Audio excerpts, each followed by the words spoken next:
Seharusnya ku hidup dalam dekapan kehangatan yang tiada taranya. Tetapi pilihanlah yang membuatku menjauh dan meninggalkan hal-hal tersebut.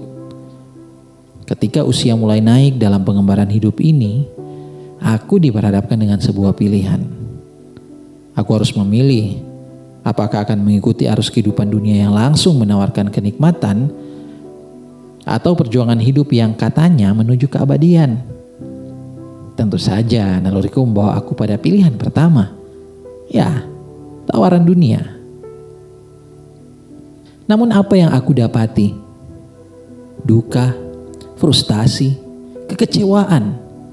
Semua seakan berkembang biak dengan pesat dan terus bergantung dalam hidupku. Bahkan aku bertanya pada diriku sendiri, apakah kenikmatan yang aku alami ini hanya sesaat? Dan apakah semuanya sudah berakhir saat ini? Enggak sih, menurutku ini hanya kesalahan kecil yang aku lalui, dan dengan percaya diri berkata, aku sudah berada di pilihan yang tepat. Tapi mengapa akhirnya hal yang sama terus kudapati?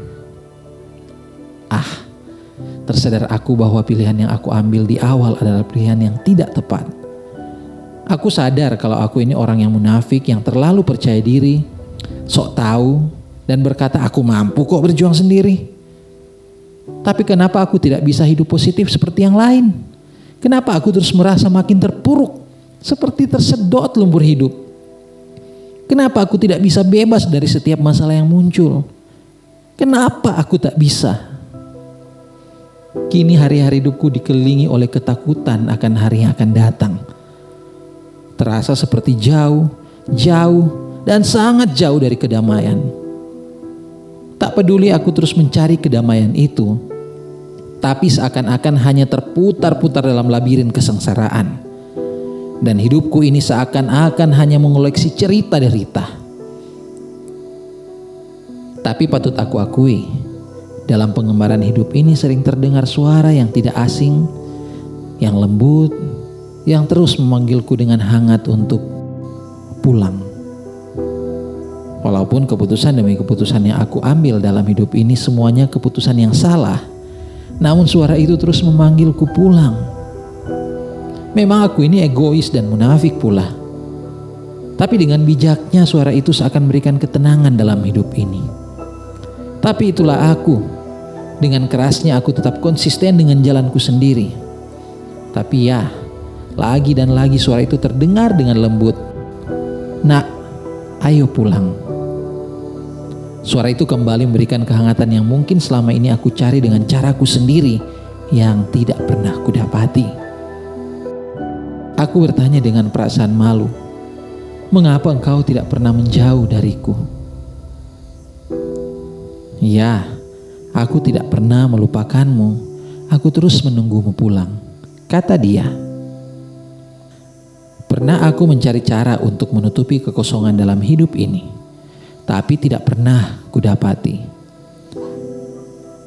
Di dalam perjuangan hidup ini, rasanya jiwaku berlari di jalan derita yang seakan tak berujung. Namun yang harus aku lakukan adalah pulang, karena sejauh apapun aku melangkah untuk pulang, aku hanya butuh satu langkah, yaitu berbalik. Di sanalah aku kembali ke pelukannya, tempat di mana aku bisa beristirahat setelah berjuang panjang mencari kedamaian. Berulang kali dia panggil aku pulang, walaupun tidak langsung aku turutin. Sekarang dia ada di sini dan selalu ada di sini. Dia adalah Bapa yang menanti anaknya pulang, anaknya yang hilang yang tidak pernah dia lupakan. Tak sehari pun, bahkan sedetik pun, dia tidak menunggu aku kembali padanya. Dialah Yesus. Dia berkata, penderitaanmu sudah kutanggung di kayu salib. Sekarang selayaknya kamu hidup dalam kedamaian bersamaku. Pengorbanannya lah yang memberikan kedamaian, pengorbanannya lah yang memberikan kehidupan.